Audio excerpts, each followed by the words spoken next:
Hello, I'm in a 2003 Toyota 4Runner and today I'm going to show you to add brake fluid. So first you open the hood, and with the vehicle's off, this will be the reservoir that you add your brake fluid to. And you can see on the side there's a max line, a minimum line.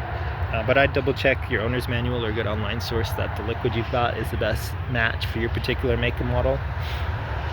But from here, with your liquid jug, you just unscrew this, pull it off, and either straight from your liquid jug or with a funnel, just add as needed to get around this max line. You don't want it completely full, there is supposed to be some air gap. But when you're done, just screw this back on nice and tight. And then I would double check around the whole reservoir and all around the lines and make sure there's no cracks or leaks or anything that might need addressed or replaced. But that should be it. Once this is full back to your max, you should be set. But I hope this was helpful, and I hope you have a wonderful rest of your day.